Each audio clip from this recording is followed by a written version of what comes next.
Frogman Friday.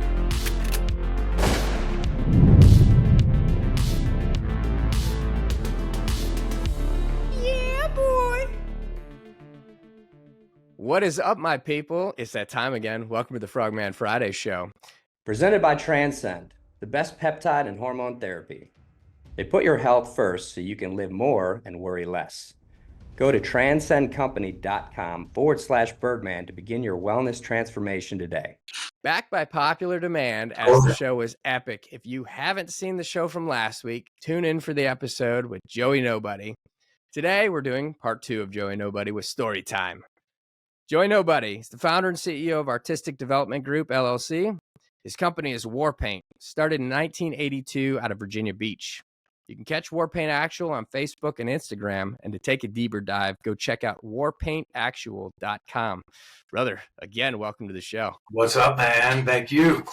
Yeah, man. I'm truly honored, man. Part 2 without Charlie Sheen. Well, I mean, he was a Navy SEAL, so. Yeah, I mean. Dude, I couldn't believe it. The amount of respect people were showing you, the text that I was getting. Everybody loves you, man. It was just awesome to see that wave of people supporting you. It's overwhelming.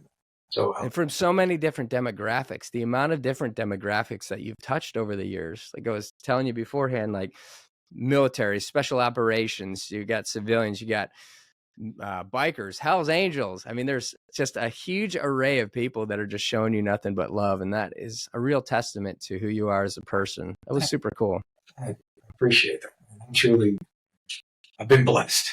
You know, keeps things interesting, but I mean, it is overwhelming at times, especially in moments like this.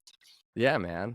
Well, I wanted to do something special today. We normally talk about people's companies and try to highlight what they're doing post-service and that, but we already did that with you, and we'll do it again here. But I want to get into story time with Joey Nobody, because you have lived an incredibly iconic life. You have gone to different demographics, and you've got more stories than any of us SEALs have.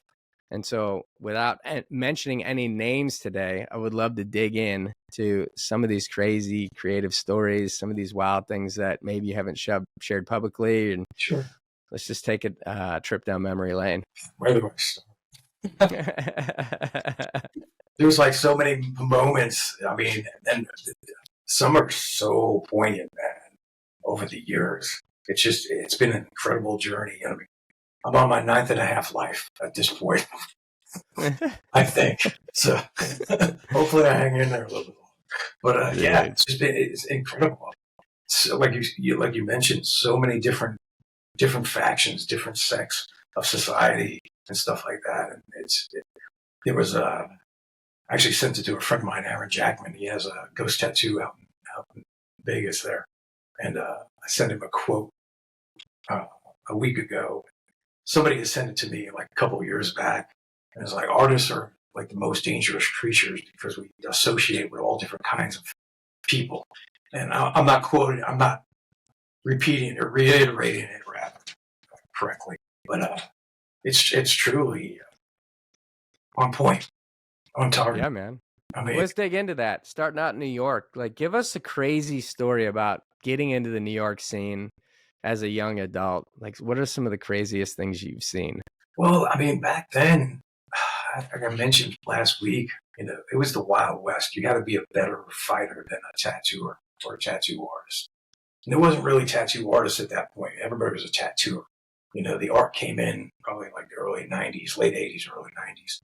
But it was the Wild West. You not only had to worry about guys you were working with, but the guys down the block. And then you had to worry about everybody that came through the door. So a lot of different wars, a lot of different fights were going on. There was a lot of bad blood. And it depended on where you worked and who you worked for or worked with. All of a sudden you took on, oh, this one, that one's your enemy now, or that one's your ally. It's like, man, I just want a fucking drawing tattoo. And, you know, I would hit the diner, you know, after work at like 2 o'clock in the morning down the block just to get a fucking cheeseburger before I went back to my shitty little apartment. And man, there would be like another crew from like another shop. And I would get a couple good hits in, but man, I would get my ass beat. But then next week, I would go into their shop or, see them, down the block or at biker night or car night at some fucking hangout, tune them up. Oh my gosh. Oh, it was crazy. Say it again. These shops weren't like public shops, right? They weren't storefront shops. They were underground. Yeah. At that point, we had storefronts at that point. Okay. But before that, man, we would work in like, burnt out buildings, hotel, hotel rooms. I remember I had left where my older cousin was working, and he was the one who kind of forced me into the gig. And I was renting a room for $25 a week over an adult bookstore. And it was across the street from actually like a biker shop. And man, I was 15 years old, and I would run across the turnpike and try to remember some design. And I was literally like in this devil's den. They're all chain smoking, looking at this fuzzy-headed little asshole. And I'm trying to remember this dragon on the wall. And I would run across the fucking turnpike, dodging traffic, and run up the stairs past the fucking adult books, going back into this little dingy fucking room. The guy down the hallway would be fucking playing arm darts with fucking heroin. And I'd be tattooing some garbage man from the public works, trying to remember this fucking dragon. Man, those guys across the street, if they ever knew what I was doing, didn't matter whether I was a fucking kid. I'd be smashed all over that fucking turnpike. So, oh my god, definitely took my chances some days. So, 15 years old and already renting your own space. Yeah, I mean, it was a fucking little shitty fucking room over an adult bookstore. Little like, hey, you had free content. Yeah, no shit. It was literally like a 10 by 10, Very like one little fucking light bulb hanging from the fucking ceiling. Smelled like shit. Like I said, guy down the hallway, shared a bathroom down the hallway. Guy down the hallway was, literally locked in there playing arm darts all day long. Oh my god. It was crazy, man. Crazy. Yeah, I think I calculated over the years, just in my gig alone. I've worked with like 1,200 junkies in my career, and pretty much they're all dead at this point. Jeez, dude. Yeah, they were the poster people of what not to become. Like, I worked with The Walking Dead, and they were literally like dying in the corner. And I was like, cool, I'm going to go get drunk and see that chick. I'm going to go hang out with her. So, they were literally, like I said, the poster people of what not to become. So, it was scary. It was scary because I would see guys coming in the gig like after I came in. And some of them were, not clean cut, but cleaner cut than I was. And, never even drank a beer. And like within 2 years, I'd be like, hey man, don't hang out with this one. Don't go there. Don't go there. And, next thing you know, they're booting heroin between their toes. They got the double D's. I used to call them double D's, defensive denial. Like, oh no, I don't have a problem. I don't have a problem. I got allergies. No, you just graduated from snorting to shooting. So, holy shit. It was crazy back then. It was crazy.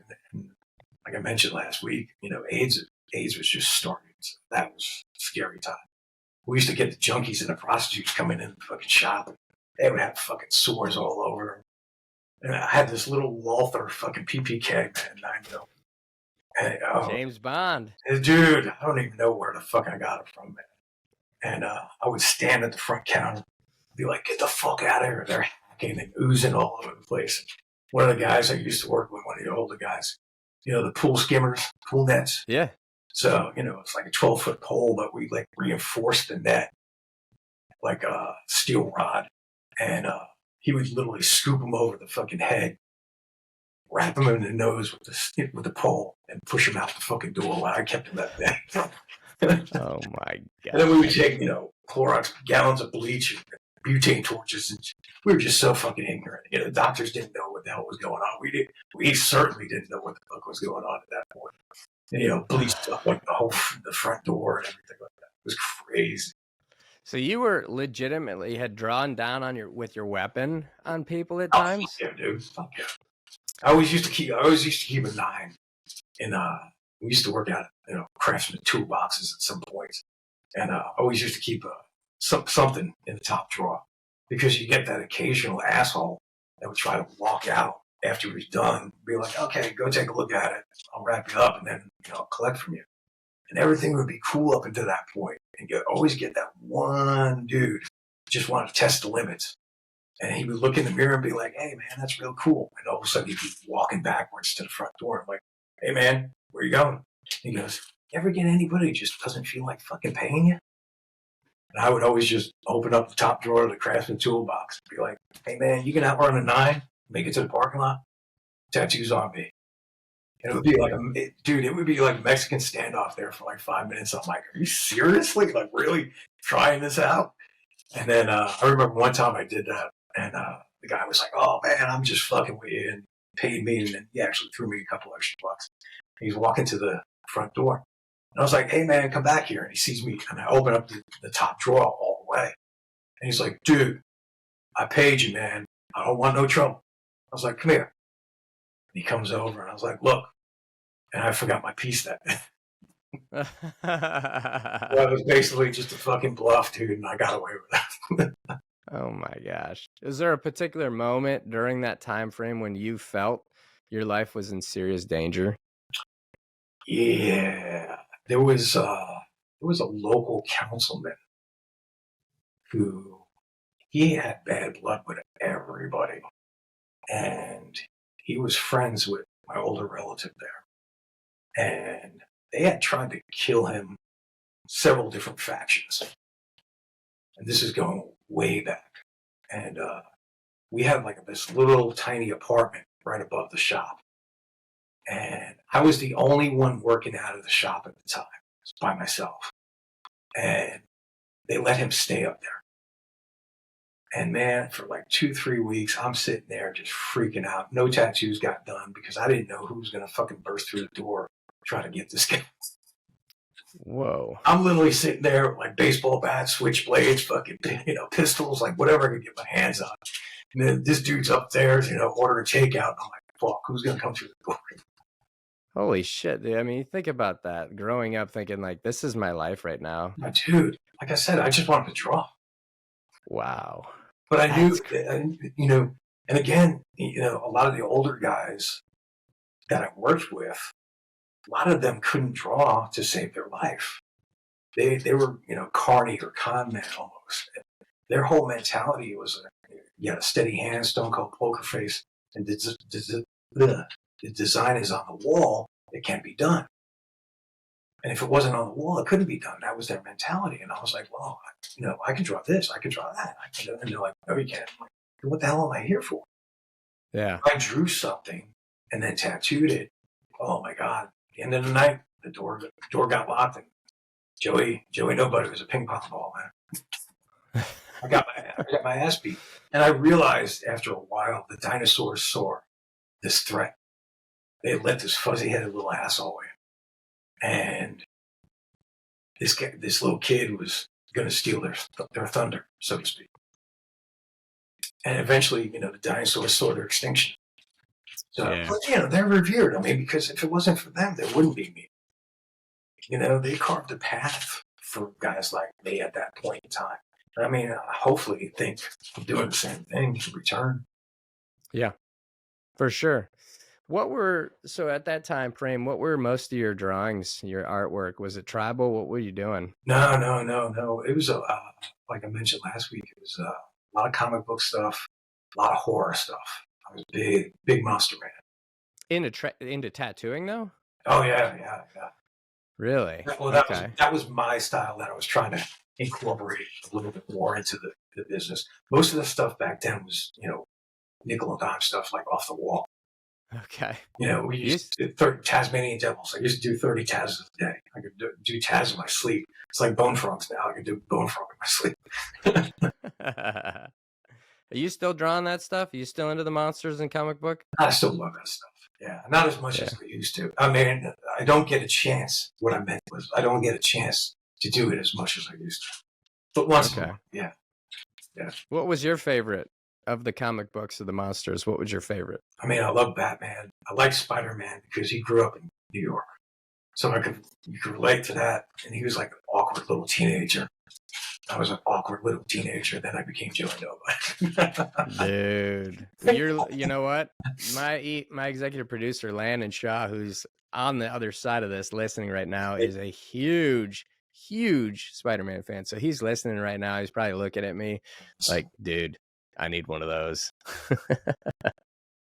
That's awesome. Yeah, it's cool. And then monster movies. I mean, I always loved werewolves. So you were talking about vampires. I mean, my whole right arm is all werewolves. Kind of related to it. It was like the tragedy of man, the duality of man. Yeah, the werewolf. So it was always fascinated by that kind of creature. Pretty cool. the classic stuff, man. The Frankensteins, the Draculas, the mummies. I still watch them all the time. I sit there and I doodle. And I just watch old movies. I love it. Dude, I love that, man. I actually have my kids. We're gearing up for Halloween. We're gonna let them watch this year Monster Squad. Dude, that's a class. I still just watched it a couple weeks ago. I love that movie. Yeah, man. That's awesome. Wolfman it is, dude. Dude, it's so funny to listen to this, to hear these stories from back in the day. Because, I mean, America during that time was definitely, there's all kinds of crazy stuff going on. We had just, Vietnam War, people coming back, losing their minds. People were very, very much civil unrest here. And it just seemed like there was not a real path towards America's like united front. And I always wondered, because I'm an 80s kid, so I'm like, what were the 70s like? But getting a taste of it, I don't know how I'd thrive in that environment. I mean, I kind of like to think that I would grab a gun and I'd be that homie that would get up there and do something. But I gotta tell you, I was pissing my pants. Just like the old timers, they all had stone faces, so had to learn the stone face real quick. What was it like? So the old timers that were the OGs, but before you that were doing ink, like what was their style? What was their demeanor? What were they into? It was mostly traditional, like American traditional, the old school, like Sailor Jerry, stuff like that. And that stuff is still timeless. It still has its charm. I mean, that'll never go out of style. So yeah, a lot of that stuff. And then my old mentor, he had a side company called Tattoo Art.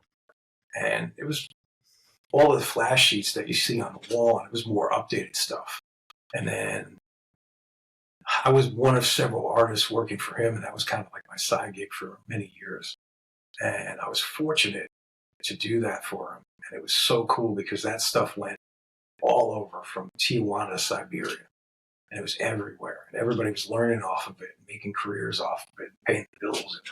It was cool. But I was the only one out of all the artists that was tattooing besides him. So I would see, and it was up and coming because I was still in the trenches. So I would see all the new trends and new styles that we were helping develop and stuff like that. So then he'd be like, hey, I want 20 sheets of this, because we saw it at a convention or something like that, somebody doing something, or it didn't matter. It could be just a trend in society. You remember Mad Balls? Oh, yeah. Little toys. He's like, hey, I want, 20 sheets of Mad Balls.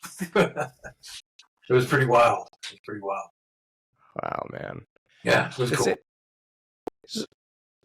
Would you say that tattooing became prominent in New York to start, or East Coast, or? Man.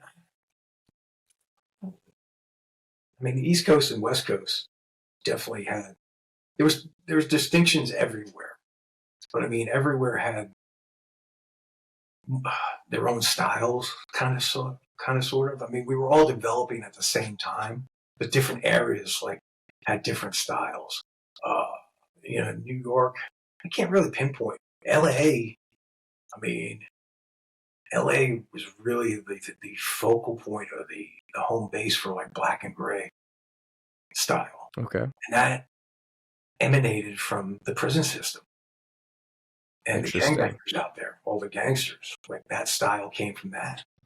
Because they were literally making, all they could make was black ink out of, cigarette ash or burnt up checker and, all this stuff. Mix it with shampoo, and make homemade machines and hand poke each other. So black and gray developed literally from like LA and East LA, like prison style. And it was, Nothing's changed now out there. right now it's a big, style. And then all these other styles, like they had old school, American traditional, which was like Sailor Jerry. We were creating new school, which was more comic booky, cartoony, kind of wacky. Okay. And then the other styles came along. Early 90s, that was a renaissance. You had a lot more individuals that had skill sets, artistic skill sets. We could draw, we could paint. And we were trying to bring that into tattooing. And that could only help, being a better illustrator, a better painter, a better sculptor, whatever. If you had some kind of skill set, we just brought in certain techniques of that and tried to, transition it into tattooing. So Yeah. a lot of guys, if they did a portrait on a canvas, hey, why can't I do a portrait on somebody's arm? Absolutely. Well, who are some of the artists that you pull from? Who are some of your inspirations? Like growing up was Frazetta, big fantasy artist. I actually got to meet him when I was younger, Frank Frazetta. He did a lot of movie posters, a lot of concept art for movies and television, and a lot of fantasy books and stuff like that. And I got to meet him. He moved my grandparents moved out of Hell's Kitchen when I was like late 70s. They moved up to Pennsylvania. And they were one of 8 houses like on top of a mountain. It was awesome, man. I escaped from New York like every weekend. And my grandfather, just a wonderful guy, man. Taught me how to box, taught me how to cook, taught me how to be a prick, taught me how to be a gentleman. But he was an artist as well. He would paint. He could paint. My mother could paint too. And I guess that's where I got it from. My father was an engineer, so I could draw a fucking straight line pretty good. Anyway, long story short, Frank Frazetta, I think it was like late 70s, around the same time, early 80s, moved up there. And his oldest son opened up like a Halloween shop. But upstairs was the old man's studio. And I went in there and I was like, holy, I saw the name Frazetta. Your dad, Frank? He's like, yeah, the studio's upstairs. You want to see it? I think it was like around the same time, like I was starting to tattoo, like 13, 14. And I went upstairs and he did album covers for Molly Hatchet. I'm sure you've seen The Death Dealer. If you haven't, if you see it, you'll know what it is. A lot of guys got it tattooed on them. And I walk up the stairs, narrow staircase, and the first painting I see is The Death Dealer. And it was that they used that painting on one of the Molly Hatchet albums back in like the late 70s or late 80s. And I was like, oh. So then I go to the son, and I was like, you draw, you paint? He goes, nah, man, I gave that up. I was like, why? He goes, I wanted to party. So they partied for a number of years, and then he tried to pick it back up years later, and he couldn't. And I was like, God, that's gotta suck. Like the son of like one of the world's most famous fucking artists, you can't even draw anymore. And then, there was several over the years. Ken Kelly, he was another famous artist. He did like Kiss album covers and a lot of fantasy art as well. Boris Vallejo, several others. A good friend of mine, Bob Acanaro, he was a book cover artist for Doubleday Book Company back then. And this guy, the stuff he was doing back in the 70s, it was just an old hippie dude. He would just blaze all day and just paint. He would work on like 8 paintings at a time, but he would work on like romance novels or science fiction. And the stuff he was doing back in the 70s, fuck, I can only pray I could even come a quarter close to that shit. Wow. And guess what? It ain't happening. So go back to the first artist that you mentioned that you went to a studio. Tell us about meeting him. What was that like? Oh, dude, he looked like Clint Eastwood back then. Really? And, yeah, just an imposing figure, but very gregarious, very nice, very soft-spoken, chain-smoked. And he was just like, you do art? And I was like, yes, sir. I didn't want to say anything because it was hard for me back then, because anytime I would meet somebody, because we didn't have a lot of creative outlets back then. And anytime I would meet somebody, usually they would actually trash me or trash my work. Really? Which sucked. Yeah, I would get like a teacher, and I sucked in school, man. I was terrible. I even mentioned it last week. I failed art my whole fucking life, through kindergarten all through my senior year. And, but I would get a teacher once in a while and be like, hey, man, like I got a friend who's an art director at the newspaper. Like, cool. He's like, put together a fucking, pile of drawings. He would take me over there, and the guy would just trash my shit. So I didn't really want to offer up too much. I'm like, yeah, I do. That's legit. Yeah. Did you show him your art? I did. I mean, he was complimented him. Yeah. So it was pretty cool, encouraging. It was nice to see. Did you ever get any of his artwork? Say it again. Did you ever get any of his artwork? No. I mean, his stuff is like worth a fortune. So. Oh, really? I couldn't even afford his signature. Oh my gosh! Around what time frame was this?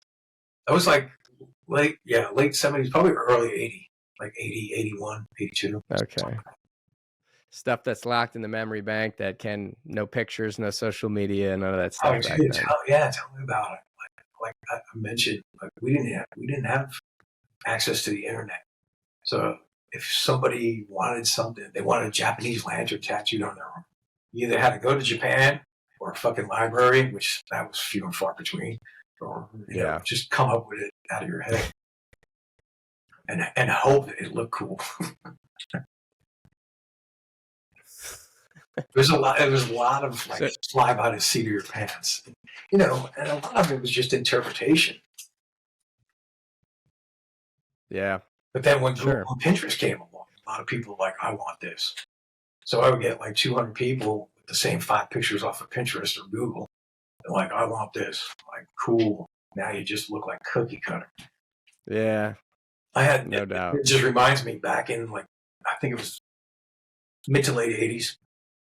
You know, it was still a lot of walk-in business and, you know, picking stuff off the wall. I had 7 dudes and I got stuck doing all 7. And all 7 picked the same Black Panther off the wall. And I was like, man, I'm going to predict the future. You guys are going to hate yourselves when you fucking see each other on the beach, the mall, in the gym, whatever. And they're like, why? I said, because you all look the fucking same. It's like assembly line.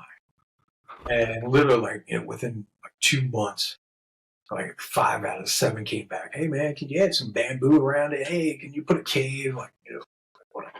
And that's when I realized you're getting tattooed to be an individual. Why do you want to look like everybody else? Right. And back then, exactly right. We were individuals. We stood out because we were the only ones getting fucking tattooed. Some of the first people that you actually inked, are they still around? And do you talk to them? Oh, fuck. I don't even know. There's a couple that I actually influenced into becoming tattoo artists. Okay. Yeah, and then one I just reconnected with, actually a couple of them. One was actually a corpsman in the Navy. I tattooed him, and he's tattooing him. Oh, that's cool. Another guy he's back in Queens, New York. And I actually found a picture of me tattooing him back in the early 90s. And I couldn't remember if it was him, and we got reacquainted on Instagram. And I sent him a picture, and I was like, hey, man, is this you? And he goes, holy shit, yeah, it is. That's awesome. I was younger, he was young, you know. So it was pretty cool. And actually, you know, you've been to influence them, and they're like, hey, we wouldn't be doing this without you. And that's. Well, I mean, you're right, man. You're a part of so many people's stories because when you put it on their skin, it's for life. And, you know, these things are going to live in both of us, all of us. Yeah. It's the only damn thing you can take to the grave. Amen, man. You have any idea, rough number, how many tattoos you think you've done? Oh, so I used to work with this one body piercer. That's actually a good question. I used to work with this one body piercer. And this is probably around 1994. And his girlfriend at the time used to do statistics for a company. And if another company needed, let's say, how many paper clips were made between 1982 and 1991. I don't know how the hell she would find this out, but she would find this out. And I was really impeccable in keeping paperwork on who I tattooed, even when I traveled. Okay. Just jot it down in a notebook or something like that. Just, you know, record something. And it didn't matter where I was, just to keep track of stuff. I think at that point, like I said, this was 1994. So she got up to like it was over 10,000 at that point, 12,000, something like that. Holy crap. So I mean, we're at 2025, obviously. Couldn't imagine what the fuck is that. Miles of flesh and gallons of ink. Are you drawing a lot? I mean, are you inking a lot every week, or what's that schedule look like? Couple days a week. Past few weeks, not so much because I've been now hitting back. It sucks getting old. Yeah. Been hunched over for 4 decades. So, but a couple days a week, and some days I'll go a little bit crazy, and it's awesome because Pete and Emily on Cleveland Street, they let me park my ass there whenever I want, and they're so gracious. It's phenomenal. They're just phenomenal people. But some days I get a bug up my ass, and I'll sit there for like 2 weeks in a row, like every day, and I'm like, oh man, and then I pay for it, and I don't get off the couch for like 4 days. So I was doing that up until 9 years ago for probably a good 25 years straight.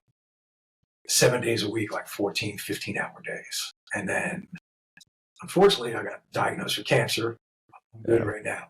But that was like a slow your roll moment there. That was like, holy crap. And I didn't know if that contributed to it, and I would burn the candles at both ends like we all did at that point. So, yeah, man. Little moment of clarity from my ass there. And I was like, that's scary shit, dude. Need to. Oh yeah, it was very scary because we didn't know what was what at that point. And I was like, I need to slow my roll and maybe take care of myself a little bit better. So it was tough because I missed a lot of things at that point. I tried to be there for my sons as much as possible. There was many a football game or Boy Scout award I missed.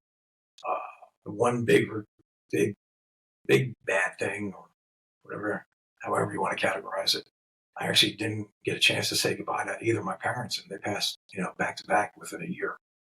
So really, yeah, that was tough. That lives with me every day, so that was hard.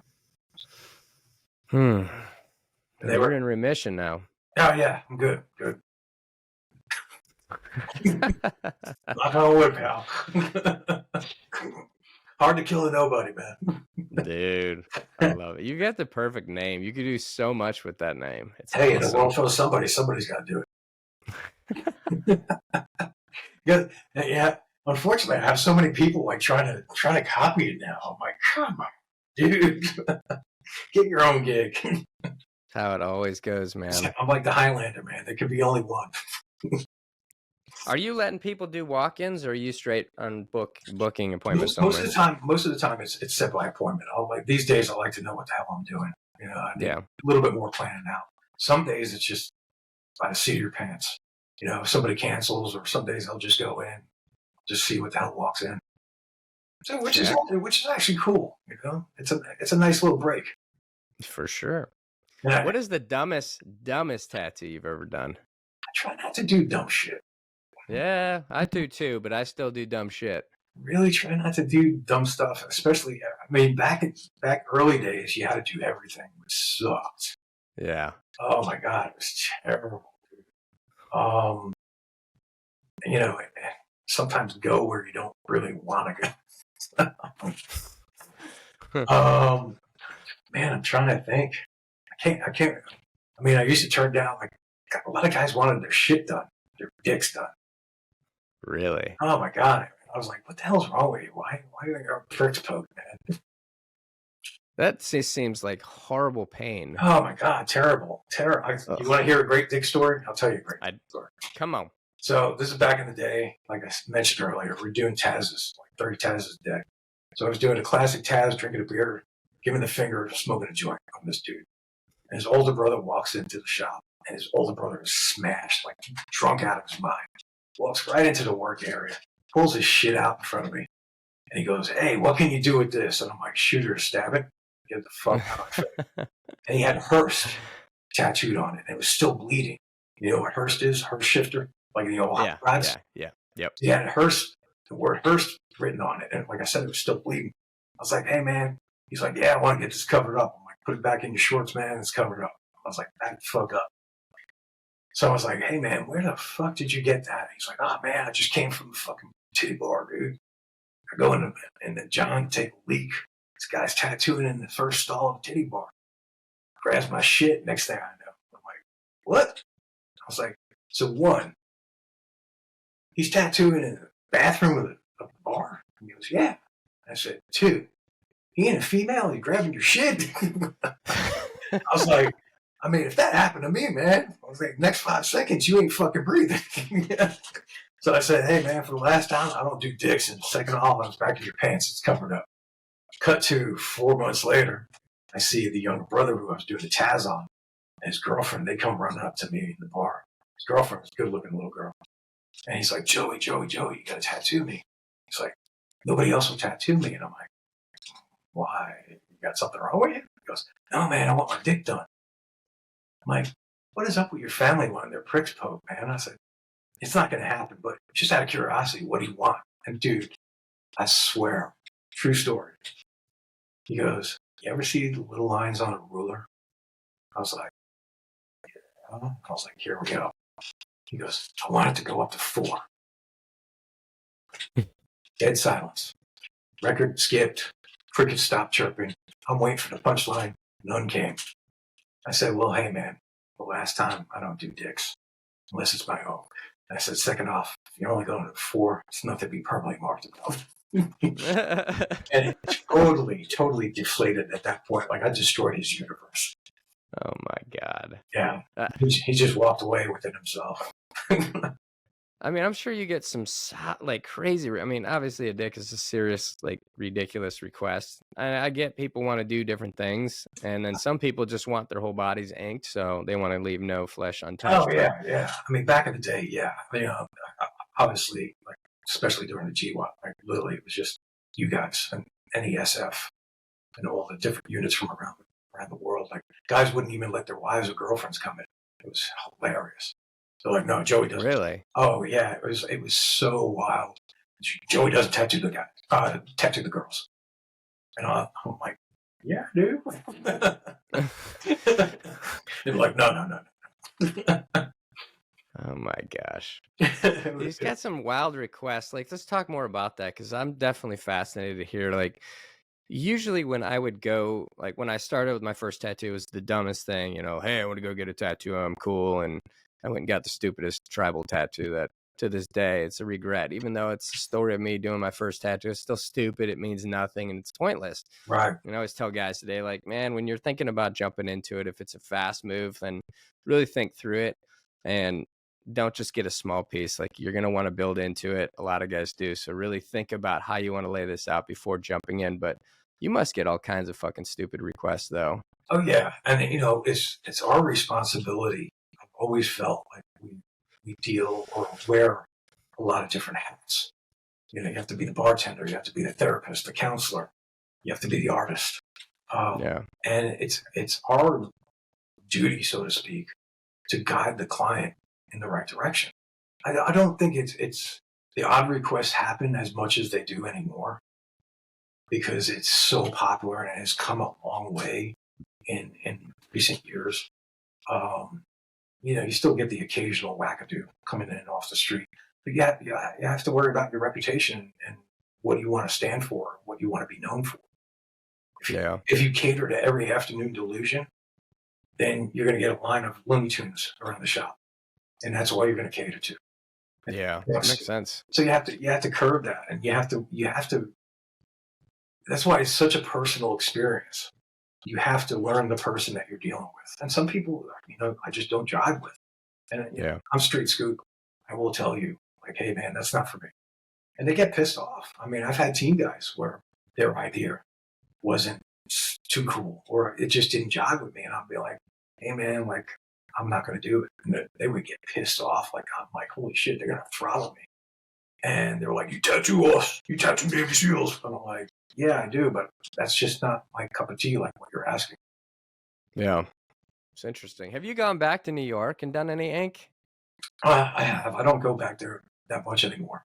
So, yeah, my parents have passed. Like, I went there a couple of years ago, saw 9/11, the Trade Center. I hadn't been back there since that happened. But yeah, I usually when I travel now, I don't really work.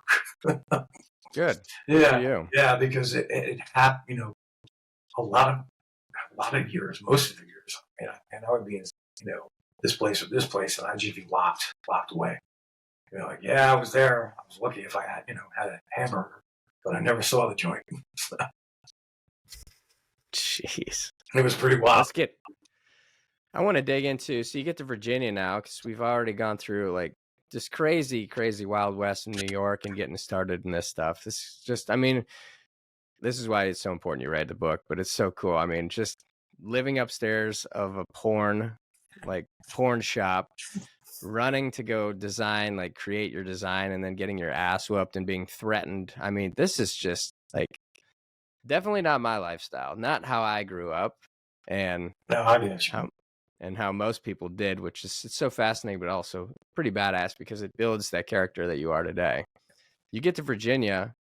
What is it like a massive shift, or are you still like in crazy world land? Oh no, it was hard for quite a few years after my arrived here and made down here permanent. Really? I was bouncing back and forth, obviously, and I made the choice to come down here for the command and my old mentor. That was the only reason. And it was. I was still in city mode, New York mode, like jumping over the counter, like fuck you. And it took me quite, down here. Everyone's like, "Hey, how you doing?" I'm looking around, like waiting for two guys to flank me, stab me in the skull, because that was the environment I came from. And everybody was like so nice and gregarious down here, just forthcoming and warm and welcoming. And I was like, what the fuck? And I used to hear it like every day. You ain't from around here. No, I'm fucking not. It took me a while to acclimate. So, but that's a good thing. I've dealt with so many different types of people and personalities. From crackheads to congressmen, I could literally converse with everybody. So you learn that in this game, and I've been blessed and truly grateful because, again, like I mentioned, I was never good in school. So everything I learned was from my travels or who I was tattooing. The streets. Yeah, it's been unbelievable, and I can a lot of people sit in the chair. They might not come from the world I come from, but I can have a great conversation and take something from it, and hopefully they take something from it too. See, that's fascinating. I always wondered this because anytime I've met an artist, like say a painter, a drawer, when they're drawing, whatever the fuck you call them. I love you, man. I'm just busting. Don't you school me on school. I say the same shit, dude. Oh, dude. I draw all day long. There's not a person in the world coming to me for my English skills. That's You're for sure. good, brother. You're good. Dude. But when somebody's doing this, like when it comes to like pure art, when they're in their studios or they're drawing or they're doing anything, they're usually isolated by themselves in their flow state, in their vision, like creating. As an artist, a tattoo artist, you're talking with people while doing this. How do you actually break that barrier where you can converse while still maintaining? It's definitely hard sometimes. It's definitely an acquired skill. Okay. And then sometimes some clients will bring in an entourage, which I'm like, okay, you need 20 people sitting here. Really? Oh yeah. So we try to curb that as much as possible. But they'll bring a support system. And now you're not only conversing with your client, you're conversing with that person too. Right. And sometimes the downslope on that, especially nowadays, everybody reads a magazine or they've seen a tattoo show or they watch something on the internet and they try to tell you your job or how to do it. At that point, I usually just hand over the machine and be like, show me. And they're like, no, I'm, saying, like, they did this on fucking whatever, this TV show. I'm like, cool, that works for them, dude. They've been doing it for 4 months. I've been doing it for 40 fucking years. Yeah. But there's a new technique, Joe. Okay, I got my online certificate. Oh, yeah, dude. Tattoo school. Dude. Yeah, that's definitely tough. Like I said, you get acclimated to it over the years. Some days you just don't want to converse with anybody. But, you have to. It is absolutely a personal, intimate, not to romanticize it in any way, situation. Sure. This is the ultimate art form. I can get cornball philosophical about it all day long. We're immortalizing ourselves on another living, breathing human being. Yeah. But you have to be on target. So yeah, it can be distracting sometimes. Usually the only time, like, and I'm not tooting my horn by any means. I've literally tried every style. I've, at this point, tattooed everything at this point.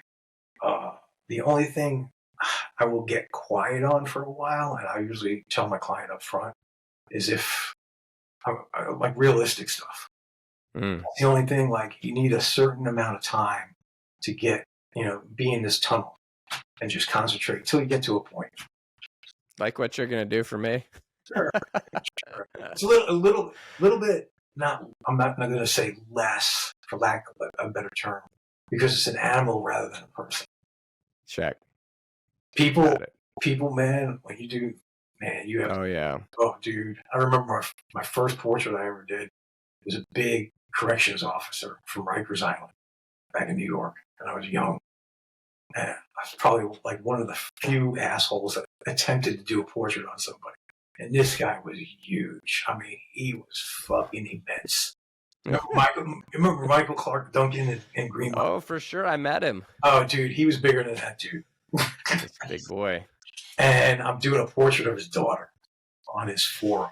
And he was just hovering over me. It was just like an eclipse, like the whole time.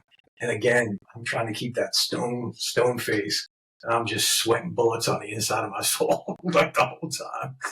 And once it gets to a certain point, it's like, oh yeah, okay, here we go. We come into play here. Dude. Yeah. Well, I mean, I have such respect for you and what you do because, like, there was one time that I got into drawing and I was like, I'm going to draw this picture. And it was just of a hockey player, but it was like, I'm actually going to try here to draw, like, his face. And it came out like absolute shit. And I gave it everything I had. And I'm like, there is a serious talent here. And you guys see things that we do not. That's why most people cannot convert it. I've legitimately gone to school and I didn't go to school for art, but I actually learned. I took a class and I was like, man, I still suck at this. Oh man, I'm sure it's not. It's bad. It's bad. But I always had a kid in my class when I was in high school that would draw comics behind me, and it was beyond ridiculous. And there was another kid who could draw. He wanted to go work for the motor companies, and he wanted to be able to be on the team that drew and designed the concept cars. Okay. And he was so good at it too. And I'm like, dude, this is nuts. So I've always had this huge, I've always been a massive fan of art.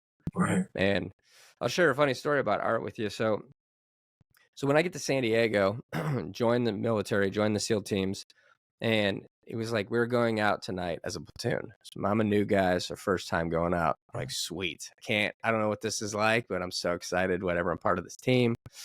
And I'm too young to drink a beer legally. So, like, where can we go to take him? So before we go to regular bar, of course, when I have to go to the bar, like, I'm a Navy SEAL and I have to have X's on my hands. I can't even drink. Well, we go to this place. We're walking down the street in the Gas Lamp District, and there's this art exhibit open. So we go inside, and the reason we go inside is because they're offering free wine and beer. And they're like, they're not going to card you, so you probably get one there. Right. So we go in, we all grab beer, and we're walking around, and this guy with this long blonde hair, looked like Fabio, comes walking up in a business suit. And he's like, hey, you interested in art? And I was like, yeah. So I don't want to tell him, like, hey, I'm just here to drink the beer. Sure. And I'm like, yeah. And he goes, well, let me know if anything. I'm the owner of this place, so let me know if you got any questions. So I was like, cool. So I'm walking around, and it's my first taste of seeing like an art shop with, like, I think the cheapest thing there was like $5,000 or something, but it was ranging up to 150,000. I'm like, holy crap. Right. Like, and I was like, this is nuts. So I'm walking in. I see this picture. It was a painting. This guy took a picture of downtown Gas Lamp District and then painted over it. So it was somewhat real and then art on top of it, which was really neat. I was like, man, that's cool. So we go and we party that night and we had fun. It was all good.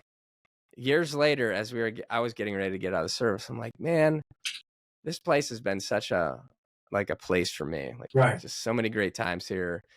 I wonder if that painting's still around, because as I moved to Texas, I'd like to buy something like that just for the reminder, even though I know what it is, but just to have it on my wall. So I go and I see down the street in downtown that this place still exists. I'm like, oh, well, if they have it, I'm going. So I call and I was like, hey, do you happen to have a painting of a downtown gas lamp district? It was like a picture that was painted over. And they're like, yeah, actually, we still do. And I was like, Okay. perfect.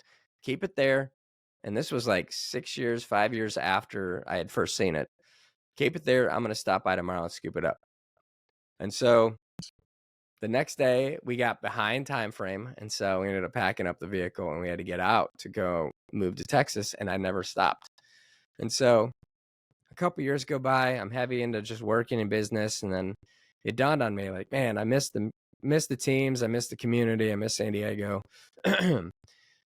And it wasn't a month after I was thinking about this that I see a post on social media, I think it was on Facebook, that art place closed down.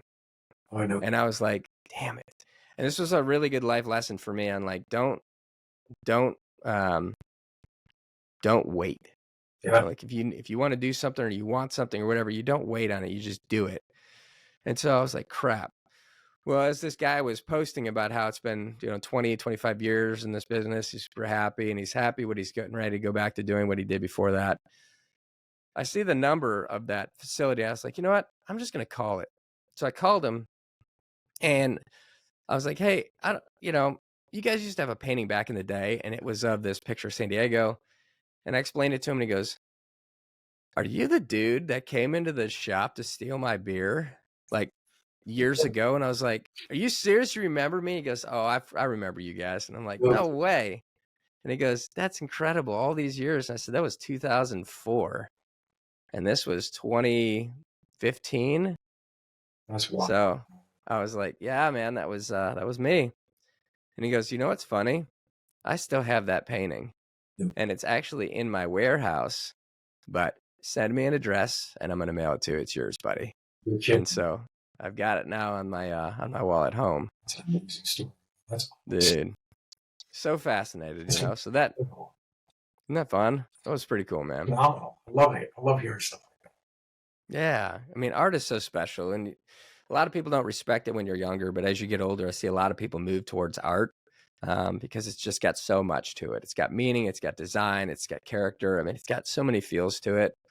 And I tell my wife all the time, she's painted the house white, so everything's white. And I'm like, can we have some color here, please? She's like, we're working on it. We're going to get some stuff going. Hell yeah, man. A little accent wall here and there, and do some drywall sculpture. You ever do that? I have not, but that would be pretty neat. Pretty cool. It's fun. Dude, I'm telling you, man, like you could give me a class for a year and I'm still going to come out as shit. Like I suck at art, man. Come on. Oh, I have different, this is the funny thing is I have the visuals in my head. Like I know what I want and I can see it, but I can't do anything past that. So I have to work with an artist to actually bring it to fruition. I have moments like that too. Yeah. I'll go crazy and I'll work on stuff for years. I see it right there and I can't convey it. It's hard. But we all have our own creativity. It doesn't have to be art. Amen, brother. So obviously you do a lot of ink and a lot of work for other people. Is there anything you're working on for yourself personally right now or something that you have in the future that you're going to hit? Unfortunately, I don't. A lot of it, it's just paying the bills at this point. So Check. I don't get a chance to do like when I was younger. A lot of clients, tattoo-wise, just to go back into that for a second, when you shoot them their design, we just only have time to do like a quick outline. We don't really have the afforded the luxury of time to do like a full out, drawing or image or anything like that. So back when I started and I was trying to do more custom stuff, I always had the time. So man, I would do these full on drawings or watercolor paintings, and this is how it's going to look. And it'd be like, oh my god! Now I just have time to do a quick outline. But unfortunately, it's very rare that I get the opportunity to work on something that's not for somebody else. Yeah, it's interesting. Once in a while, we got to figure it out. I'll have fleeting moments here and there. I'll be like, okay, I want to do another comic book. I haven't done one in years. Graphic novel or something like Dude, we're gonna start a GoFundMe site for you to actually Uh, buy some time so that you can design something wild that comes straight from your brain instead of anybody else's. it'll That's what we need to do. Yeah, man. Well, let's dig into it. I mean, we talked about Virginia a little bit. So you got obviously, and introduced to the SEAL teams, and you started working a lot with teams and the command. What were most of your tattoos? Did they relate to a specific teammate or a team, or what were guys asking for mostly? Well, most of the time, especially when it came to the squadrons, like Dam Neck, the command, each squadron has their own identity. So we would try to incorporate that into whatever we work on, whether it was a sleeve, a back piece, full body, what have you, uh, whatever the individual icon for that squadron was. And then with the number teams, we would do the same thing because half the time I was helping design like the troop logos, something like that, or the platoon symbols, which sometimes changed. But we would incorporate that. So that was pretty cool. And then I didn't do tridents, like full on tridents, the seal, the eagle, anchor, flintlock, etc. Mm-hmm. But we would take those elements and break them up in a sleeve or a back piece, Okay. which was pretty cool. So they wouldn't be all together unless sometimes once in a while I would do like a ghost trident. So it would be very faint, like in the sky or something like that, like in the background. But most of the time we would break up, especially like on a sleeve, to give you an example. The anchor would be at the bottom here, and then pitchfork over here, and then a flintlock over here, and an eagle screeching from above. So, and then the background, obviously, sea, land, and air. That would tie all the subject matters, into each other, which was pretty cool. So the elements were there. We were just trying to break them up, so it wouldn't be so obvious. I'll tell you what, it's funny. So a lot of people don't even know this, but my tattoos. So I have a full ocean scene on my right arm, and then I have this land scene on my left arm, and then on my back it says Birdman, and so it's sea, air, and land for SEAL, so that I didn't have the most distinguishing marks of it, but still incorporated it. Do you remember the first Navy SEAL that you tattooed? You all, like the older guys, didn't get full sleeves or back pieces. We weren't doing those back then. Yeah. So it would be literally like a piece on the forearm and another piece on the opposite shoulder or something like that. And go drink beer and smoke cigarettes. When did it come to when people start incorporating sleeves? So I was doing more so in the civilian sector. I was leading two different lives. And I literally, I won't lay claim to it, but I guess I'll lay claim to it. I brought that into the SEAL command. And I was like, hey guys, like I remember coming back from a show in Denver. And I was like, hey guys, like I did this whole guy's arm and it meshed into his torso, half his torso. And I was like, man, you guys can do this. And we could do, incorporate the squadron stuff into it. And they were like, holy crap, you can do that. And I was like, yeah, we incorporate all these elements, what you do and keep it low vis.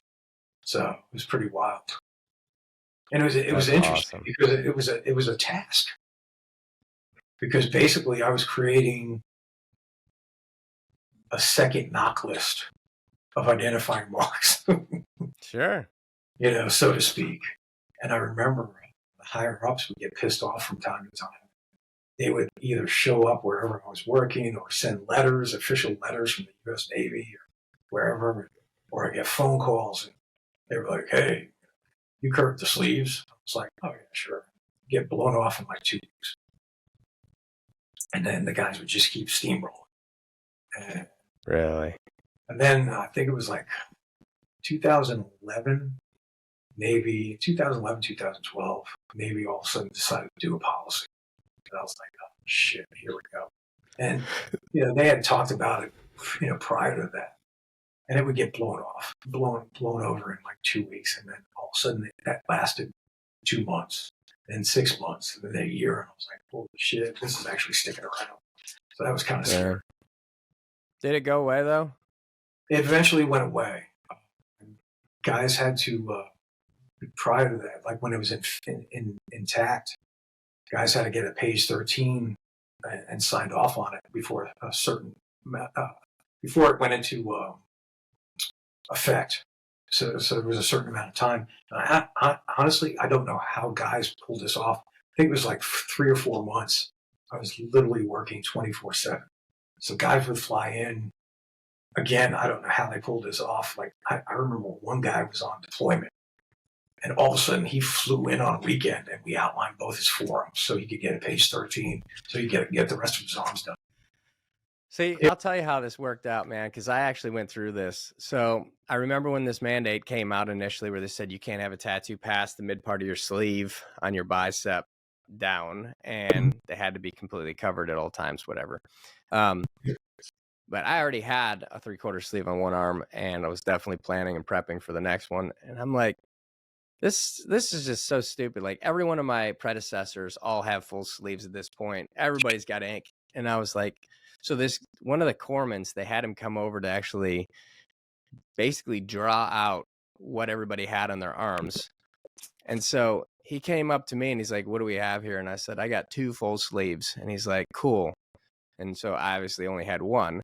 So he basically drew out my ocean scene on one hand, and he's like, what do you have on the other arm? And I said, it's going to be a full snowboard, land, earth, snowboard scene, the mountains and all.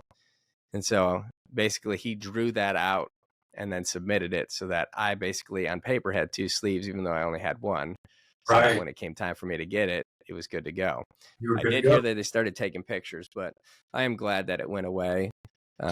Truly, man, truly. I mean, there were so many other rules or regulations that were in effect that were a little bit more lenient.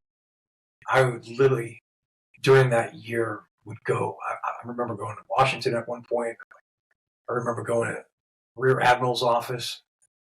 Anybody I could get them to lend me their ear for 5 minutes.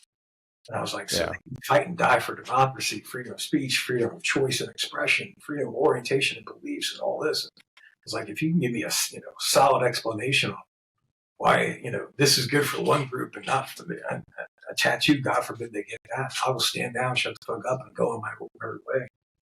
Honestly, they couldn't give me a solid explanation.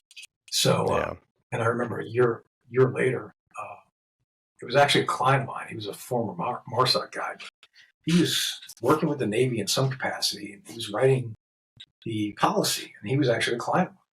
And he came in, and it was like several months before the new policy was going to take effect. And they were changing everything up, and it was actually really, really good. But he was like, look at page 2, paragraph 2, or something like that. And he was like, we at the United States Navy has come to the conclusion and realization that, tattooing has evolved, has grown as the individual's choice of form of expression. And he's like, he was helping write this policy. Again, I am not laying claim to this, but he's like, took inspiration from you. So I was like, that's pretty fucking cool. That's awesome, man. That is awesome. And no doubt whatsoever, man. That's awesome. I mean, you could be doing 100,000. This is the worst thing I do in life. I'm batting 1,000. Guess what? It wasn't. So getting tattooed. I mean, well, sailors back in World War II all had the Popeye tattoo arm on their forearm or whatever. It's like tradition. It's tradition. Yeah, no doubt, man. And it actually looks better when you got full sleeves and it's all incorporated. It actually looks way better. Absolutely. Like you said, working on one big one. That's right. We didn't talk about this on the show. We talked beforehand, but so my dad, I told him I was getting a tattoo the week before we were graduating SEAL training, and he's like, well, I can't argue with you. You just pulled off the unthinkable and you graduated SEAL training, and before that I was completely going nowhere in school and life. And he's like, so you can get one tattoo. And I'm like, well, thanks, Pops. I didn't know that you owned my body, but okay. Right. What he failed to do is specify the size. So instead of just getting one little tattoo, I decided that my whole body would become one piece, and I'm still working on it, but it's definitely over time will be filled for sure. Well, I'll tell you what, man, I want to dig in on this last piece. I want to really dig deep here, and I want you to bring out a story that nobody's ever heard of before. Like I said, you don't have to mention any names, but is there a story that is one for the record books or one for your life that was just so wild and insane about your life that people don't know? Man, No, I'm sure there's 1,000. dude, that's hard to pinpoint. That's a tough one. That's a tough call right now, man. I'm Yeah, sorry. I mean, there's been so many poignant moments. Dude, oh man, you put me on the spot here. for sure. I don't know. I don't know. I mean, regaling back to you guys, just a lot of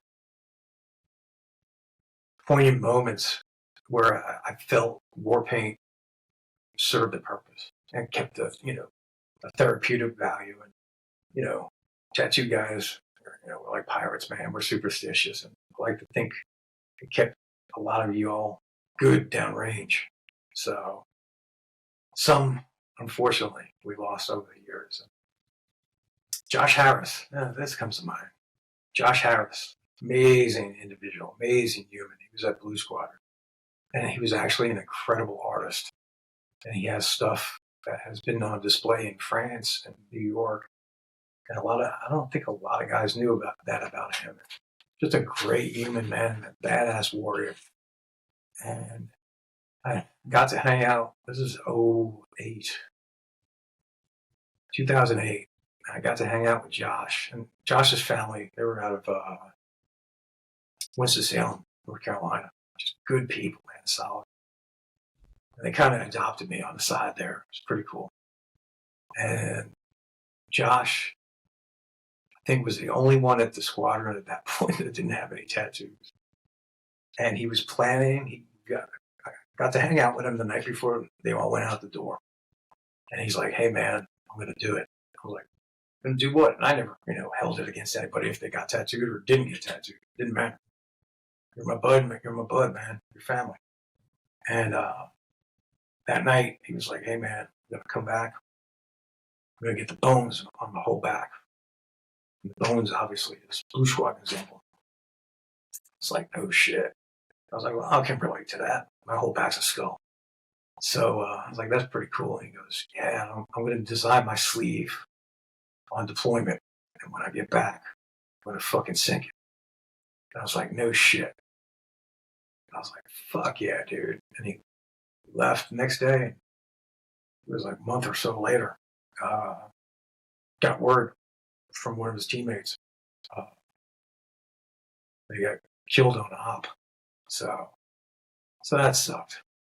So that was the first time my sons ever saw me lose.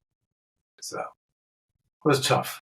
Not to be a Debbie Downer. It was just that was a poignant moment for me. Yeah.